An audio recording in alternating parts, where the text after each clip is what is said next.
when I glance over my notes and records of the Sherlock Holmes cases between the years 82 and 90, I am faced by so many which present strange and interesting features that is no easy matter to know which to choose and which to leave.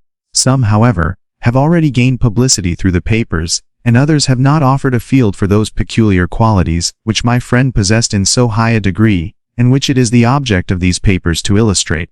Some, too, have baffled his analytical skill, and would be, as narratives, beginnings without an ending, while others have been but partially cleared up, and have their explanations founded rather upon conjecture and surmise than on that absolute logical proof which was so dear to him.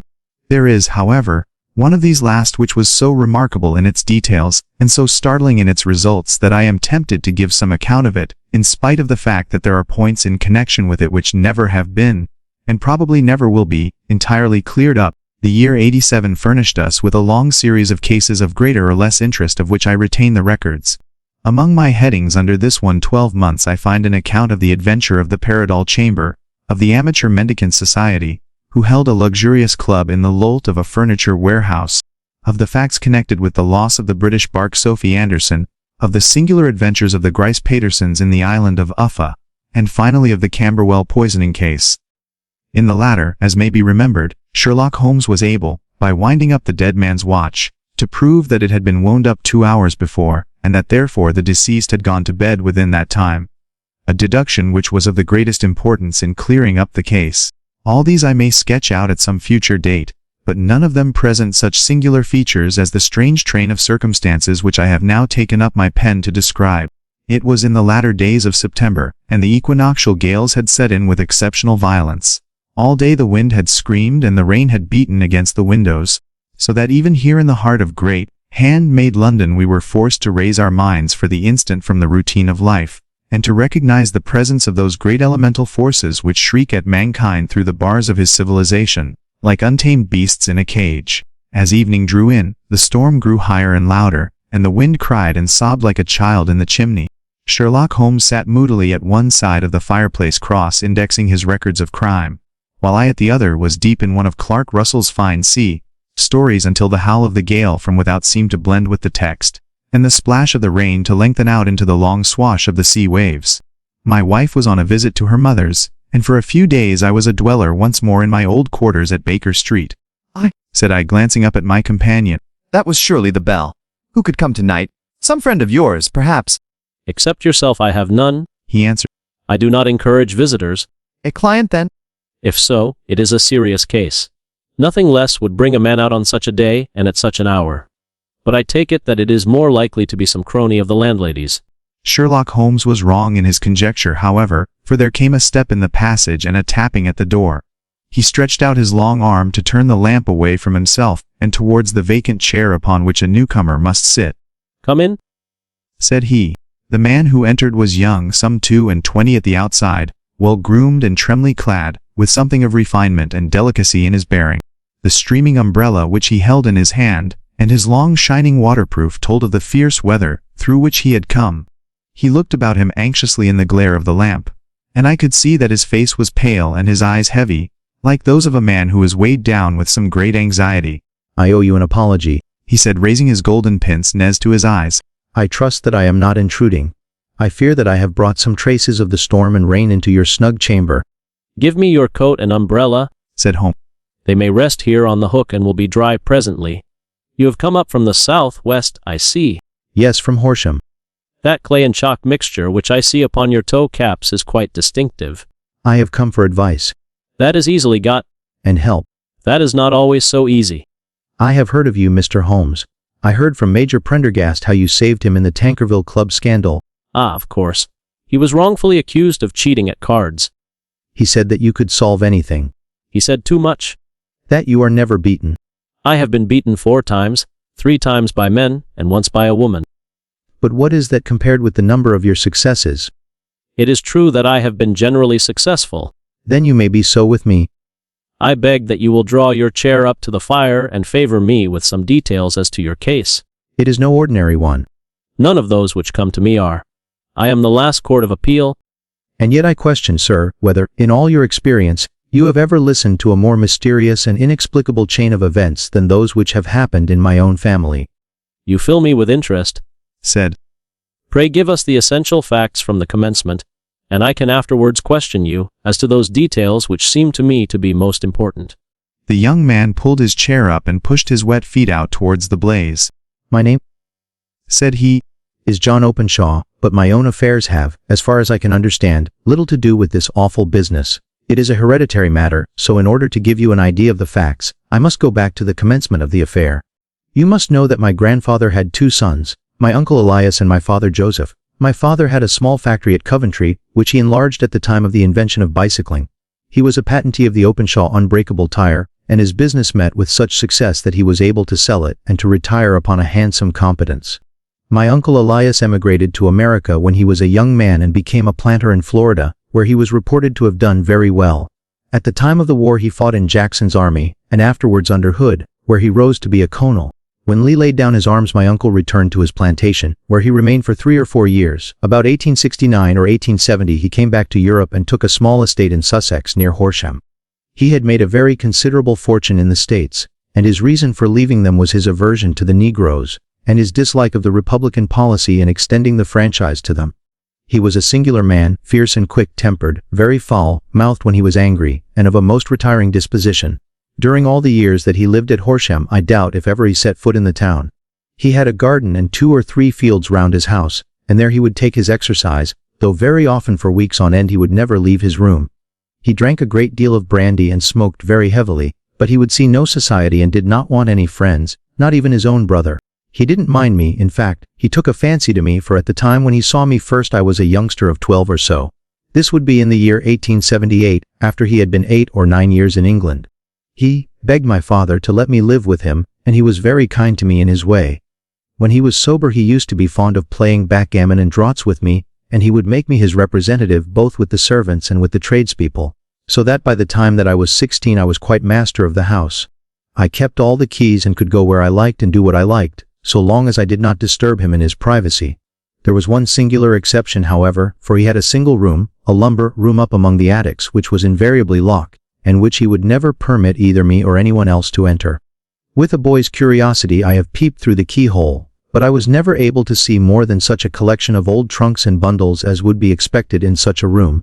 One day, it was in March 1883, a letter with a foreign stamp lay upon the table in front of the colonel's plate. It was not a common thing for him to receive letters, for his bills were all paid in ready money, and he had no friends of any sort. "From India?" said he as he took it up. "Pondicherry postmark. What can this be?" Opening it hurriedly, out there jumped 5 little dried orange pips, which pattered down upon his plate. I began to laugh at this, but the laugh was struck from my lips at the sight of his face. His lip had fallen, his eyes were protruding, his skin the color of putty, and he glared at the envelope which he still held in his trembling hand. "K!" he shrieked, and then, my God, my sins have overtaken me?" "What is it, uncle?" I cried. "Death," said he, and rising from the table he retired to his room, leaving me palpitating with horror. I took up the envelope and saw scrawled in red ink upon the inner flap, just above the gum, the letter K 3 times repeated. There was nothing else save the 5 dried pips. What could be the reason of his overpowering terror? I left the breakfast table, and as I ascended the stair I met him coming down with an old rusty key, which must have belonged to the attic, in one hand, and a small brass box, like a cash box, in the other. "They may do what they like, but I'll checkmate them still," said he with an oath. "Tell Mary that I shall want a fire in my room today, and send down to Fordham, the Horsham lawyer." I did as he ordered, and when the lawyer arrived I was asked to step up to the room. The fire was burning brightly, and in the grate there was a mass of black, fluffy ashes, as of burned paper, while the brass box stood open and empty beside it. As I glanced at the box I noticed, with a start, that upon the lid was printed the treble K which I had read in the morning upon the envelope. "I wish you, John," said my, "to witness my will. I leave my estate, with all its advantages and all its disadvantages, to my brother, your father, whence it will, no doubt, descend to you. If you can enjoy it in peace, well and good. If you find you cannot, take my advice, my boy, and leave it to your deadliest enemy. I am sorry to give you such a two-edged thing, but I can't say what turn things are going to take. Kindly sign the paper where Mr. Fordham shows you."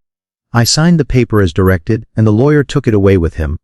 The singular incident made, as you may think, the deepest impression upon me, and I pondered over it and turned it every way in my mind without being able to make anything of it. Yet I could not shake off the vague feeling of dread which it left behind, though the sensation grew less keen as the weeks passed and nothing happened to disturb the usual routine of our lives. I could see a change in my uncle, however. He drank more than ever, and he was less inclined for any sort of society. Most of his time he would spend in his room, with the door locked upon the inside. But sometimes he would emerge in a sort of drunken frenzy and would burst out of the house and tear about the garden with a revolver in his hand, screaming out that he was afraid of no man, and that he was not to be cooped up, like a sheep in a pen, by man or devil. When these hot fits were over, however, he would rush tumultuously in at the door and lock and bar it behind him, like a man who can brazen it out no longer against the terror which lies at the roots of his soul. At such times I have seen his face, even on a cold day, glisten with moisture, as though it were new raised from a basin. Well, to come to an end of the matter, Mr. Holmes, and not to abuse your patience, there came a night when he made one of those drunken sallies from which he never came back. We found him, when we went to search for him, face downward in a little green, scummed pool, which lay at the foot of the garden. There was no sign of any violence, and the water was but 2 feet deep, so that the jury, having regard to his known eccentricity, brought in a verdict of suicide. But I, who knew how he winced from the very thought of death, had much ado to persuade myself that he had gone out of his way to meet it. The matter passed, however, and my father entered into possession of the estate, and of some of the $14,000, which lay to his credit at the bank. One moment. Holmes, Your statement is, I foresee, one of the most remarkable to which I have ever listened. Let me have the date of the reception by your uncle of the letter, and the date of his supposed suicide. The letter arrived on March 10, 1883. His death was 7 weeks later upon the night of May 2nd. Thank you. Pray proceed. When my father took over the Horsham property, he, at my request, made a careful examination of the attic, which had been always locked up. We found the brass box there, although its contents had been destroyed. On the inside of the cover was a paper label, with the initials of KK repeated upon it, and letters, memoranda, receipts, and a register written beneath. These, we presume, indicated the nature of the papers which had been destroyed by John Openshaw. For the rest, there was nothing of much importance in the attic save a great many scattered papers and books bearing upon my uncle's life in America. Some of them were of the war time and showed that he had done his duty well and had borne the repute of a brave soldier. Others were of a date during the reconstruction of the southern states, and were mostly concerned with politics, for he had evidently taken a strong part in opposing the carpet-bag politicians who had been sent down from the north. Well, it was the beginning of '84 when my father came to live at Horsham, and all went as well as possible with us until the January of '85. On the 4th day after the New Year I heard my father give a sharp cry of surprise as we sat together at the breakfast table. There he was, sitting with a newly opened envelope in one hand and 5 dried orange pips in the outstretched palm of the other one. He had always laughed at what he called my cock and bull story about the Colonel, but he looked very scared and puzzled now that the same thing had come upon himself. "Why, what on earth does this mean, John?" he stammered. My heart had turned to lead. "It is KKK," said I. He looked inside the envelope. "So it is," he cried. "Here are the very letters. But what is this written above them?" "Put the papers on the sundial," I read, peeping over his shoulder. "What papers? What sundial?" he asked. "The sundial in the garden." "There is no other," said I, "but the papers must be those that are destroyed." "Pooh," said he, gripping hard at his courage. "We are in a civilized land here, and we can't have tomfoolery of this kind. Where does the thing come from?" "From Dundee," I answered, glancing at the postmark. "Some preposterous practical joke," said he. "What have I to do with sundials and papers? I shall take no notice of such nonsense." "I should certainly speak to the police," I said. "And be laughed at for my pains." "Nothing of the sort." "Then let me do so." "No, I forbid you. I won't have a fuss made about such nonsense." It was in vain to argue with him, for he was a very obstinate man. I went about, however, with a heart which was full of forebodings. On the 3rd day after the coming of the letter my father went from home to visit an old friend of his, Major Freebody, who is in command of one of the forts upon Portsdown Hill. I was glad that he should go, for it seemed to me that he was farther from danger when he was away from home. In that, however, I was in error. Upon the 2nd day of his absence I received a telegram from the Major, imploring me to come at once. My father had fallen over one of the deep chalk pits which abound in the neighborhood, and was lying senseless, with a shattered skull. I hurried to him, but he passed away without having ever recovered his consciousness. He had, as it appears, been returning from Fareham in the twilight, and as the country was unknown to him, and the chalk pit unfenced, the jury had no hesitation in bringing in a verdict of death from accidental causes. Carefully as I examined every fact connected with his death, I was unable to find anything which could suggest the idea of murder. There were no signs of violence, no footmarks, no robbery, no record of strangers having been seen upon the roads. And yet I need not tell you that my mind was far from at ease, and that I was nigh certain that some foul plot had been woven round him. In this sinister way I came into my inheritance. You will ask me why I did not dispose of it? I answer, because I was well convinced that our troubles were in some way dependent upon an incident in my uncle's life, and that the danger would be as pressing in one house as in another. It was in January 85 that my poor father met his end, and 2 years and 8 months have elapsed since then. During that time I have lived happily at Horsham, and I had begun to hope that this curse had passed away from the family, and that it had ended with the last generation. I had begun to take comfort too soon, however. Yesterday morning the blow fell in the very shape in which it had come upon my father. The young man took from his waistcoat a crumpled envelope, and turning to the table he shook out upon it 5 little dried orange pips. This is the envelope, he continued. The postmark is London, Eastern Division. Within are the very words which were upon my father's last message, KKK, and then put the papers on the sundial. What have you done? Asked. Nothing. Nothing. To tell the truth, he sank his face into his thin white hands. I have felt helpless. I have felt like one of those poor rabbits when the snake is writhing towards it. I seem to be in the grasp of some resistless, inexorable evil, which no foresight and no precautions can guard against. Tut! Cried Sherlock Holmes. You must act, man, or you are lost. Nothing but energy can save you. This is no time for despair. I have seen the police. Ah! But they listen to my story with a smile. I am convinced that the inspector has formed the opinion that the letters are all practical jokes, and that the deaths of my relations were really accidents, as the jury stated, and were not to be connected with the warnings. Holmes shook his clenched hands in the air. Incredible imbecility! He cried. They have, however, allowed me a policeman, who may remain in the house with me. Has he come with you tonight? No, his orders were to stay in the house. Again Holmes raved in the air. Why did you come to me? He said. And, above all, why did you not come at once? I did not know. It was only today that I spoke to Major Prendergast about my troubles and was advised by him to come to you. It is really 2 days since you had the letter. We should have acted before this. You have no further evidence, I suppose, than that which you have placed before us? No suggestive detail which might help us? There is one thing, said John Openshaw. He rummaged in his coat pocket and, drawing out a piece of discolored, blue, tinted paper, he laid it out upon the table. I have some remembrance, said he, that on the day when my uncle burned the papers I observed that the small, unburned margins which lay amid the ashes were of this particular color. I found this single sheet upon the floor of his room, and I am inclined to think that it may be one of the papers which has, perhaps, fluttered out from among the others, and in that way has escaped destruction. Beyond the mention of pips I do not see that it helps us much. I think myself that it is a page from some private diary. The writing is undoubtedly my uncle's. Holmes moved the lamp, and we both bent over the sheet of paper, which showed by its ragged edge that it had indeed been torn from a book. It was headed March 1869, and beneath were the following enigmatical notices. Hudson came, same old platform. 7th, set the pips on Macaulay, Paramore, and John Swain of St. Augustine. Macaulay cleared. John Swain cleared. Visited Paramore. All well. Thank you, said Holmes, folding up the paper and returning it to our visitor. And now you must on no account lose another instant. We cannot spare time even to discuss what you have told me. You must get home instantly and act. What shall I do? There is but one thing to do. It must be done at once. You must put this piece of paper which you have shown us into the brass box which you have described.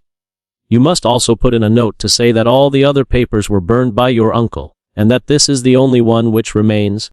You must assert that in such words as will carry conviction with them. Having done this, you must at once put the box out upon the sundial as directed. Do you understand? But do not think of revenge, or anything of the sort, at present. I think that we may gain that by means of the law, but we have our web to weave, while theirs is already woven. The first consideration is to remove the pressing danger which threatens you. The second is to clear up the mystery, and to punish the guilty parties. I thank you, said the young man, rising and pulling on his overcoat. You have given me fresh life and hope. I shall certainly do as you advise. Do not lose an instant.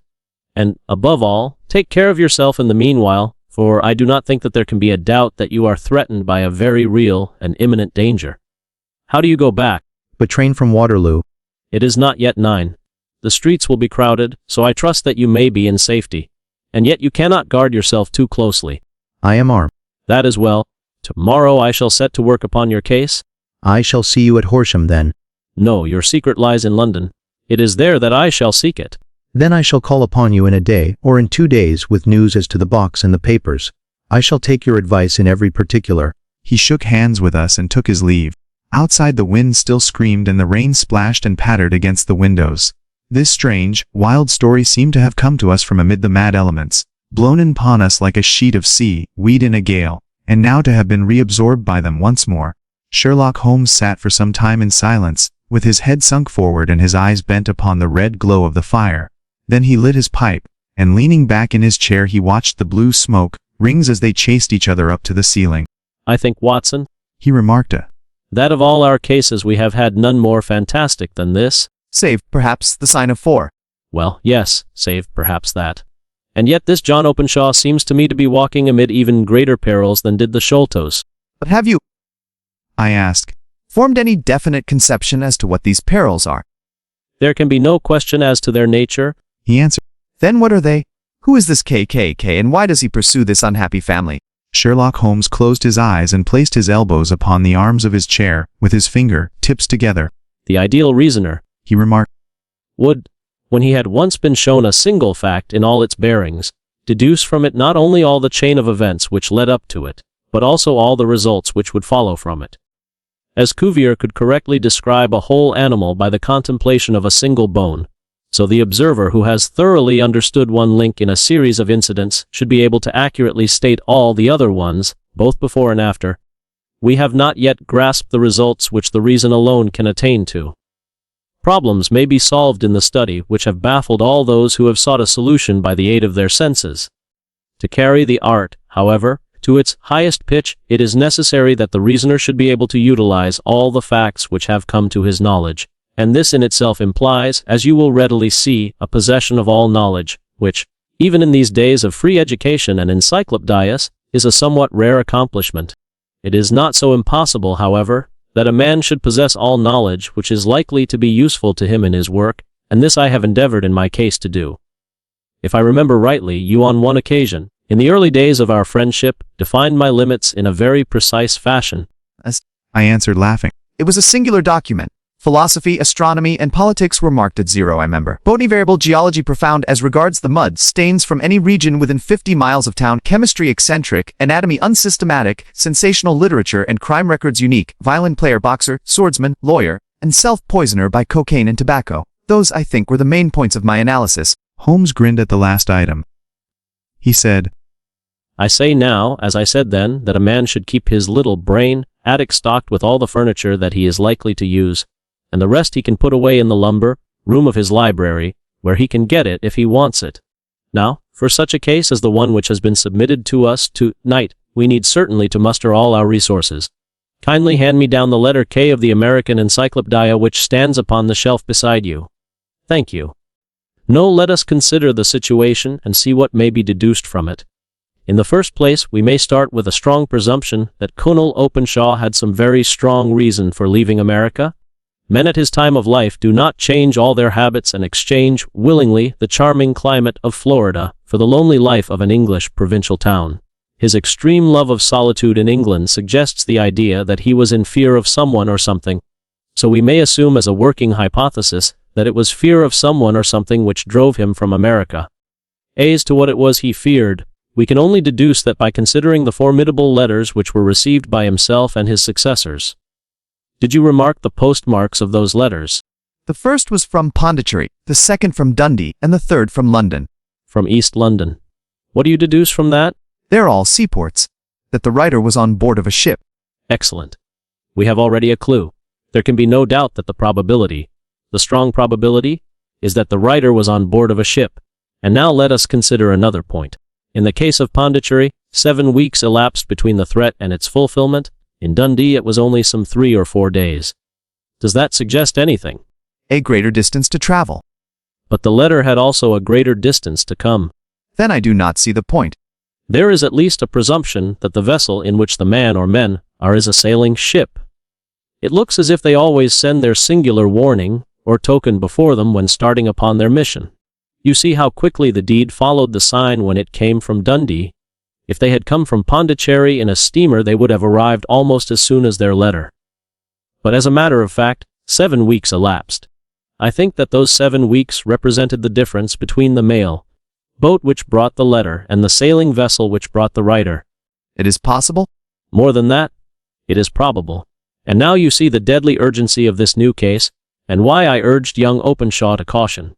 The blow has always fallen at the end of the time which it would take the senders to travel the distance. But this one comes from London, and therefore we cannot count upon delay. Good God! I cried. What can it mean, this relentless persecution? The papers which Openshaw carried are obviously of vital importance to the person or persons in the sailing ship. I think that it is quite clear that there must be more than one of them. A single man could not have carried out 2 deaths in such a way as to deceive a coroner's jury. There must have been several in it, and they must have been men of resource and determination. Their papers they mean to have, be the holder of them who it may. In this way you see KKK ceases to be the initials of an individual and becomes the badge of a society. But of what society? Have you never, said Sherlock Holmes, bending forward and sinking his voice. Have you never heard of the Ku Klux Klan? I never have. Holmes turned over the leaves of the book upon his knee. Here it is, said he presently. Ku Klux Klan. A name derived from the fanciful resemblance to the sound produced by cocking a rifle. This terrible secret society was formed by some ex-Confederate soldiers in the southern states after the Civil War, and it rapidly formed local branches in different parts of the country, notably in Tennessee, Louisiana, the Carolinas, Georgia, and Florida. Its power was used for political purposes, principally for the terrorizing of the Negro voters, and the murdering and driving from the country of those who were opposed to its views. Its outrages were usually preceded by a warning sent to the marked man in some fantastic but generally recognized shape. A sprig of oak leaves in some parts, melon seeds or orange pips in others. On receiving this, the victim might either openly abjure his former ways, or might fly from the country. If he braved the matter out, death would unfailingly come upon him, and usually in some strange and unforeseen manner. So perfect was the organization of the society, and so systematic its methods, that there is hardly a case upon record where any man succeeded in braving it with impunity, or in which any of its outrages were traced home to the perpetrators. For some years the organization flourished in spite of the efforts of the United States government and of the better classes of the community in the South. Eventually, in the year 1869, the movement rather suddenly collapsed, although there have been sporadic outbreaks of the same sort since that date.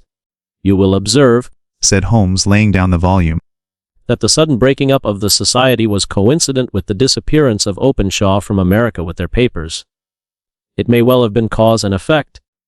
It is no wonder that he and his family have some of the more implacable spirits upon their track.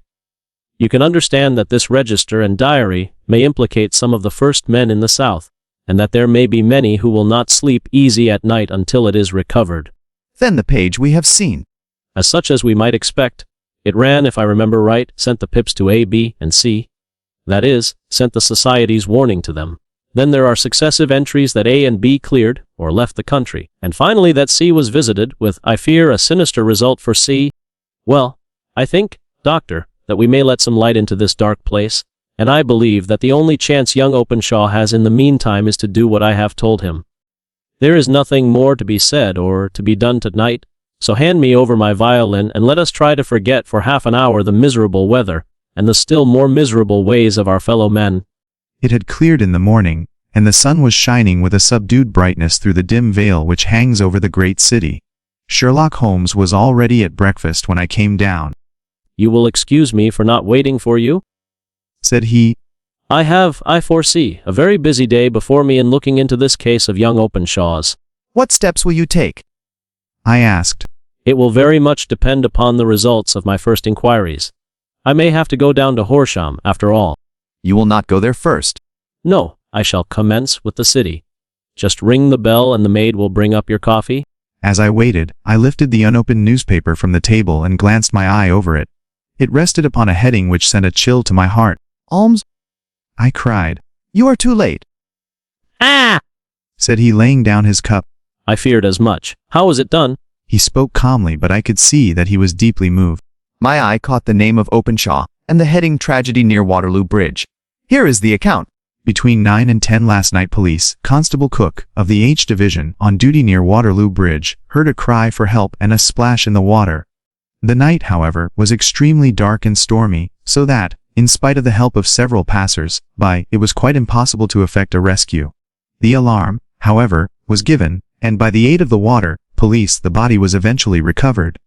It proved to be that of a young gentleman whose name, as it appears from an envelope which was found in his pocket, was John Openshaw, and whose residence is near Horsham. It is conjectured that he may have been hurrying down to catch the last train from Waterloo Station, and that in his haste and the extreme darkness he missed his path, and walked over the edge of one of the small landing places for river steamboats.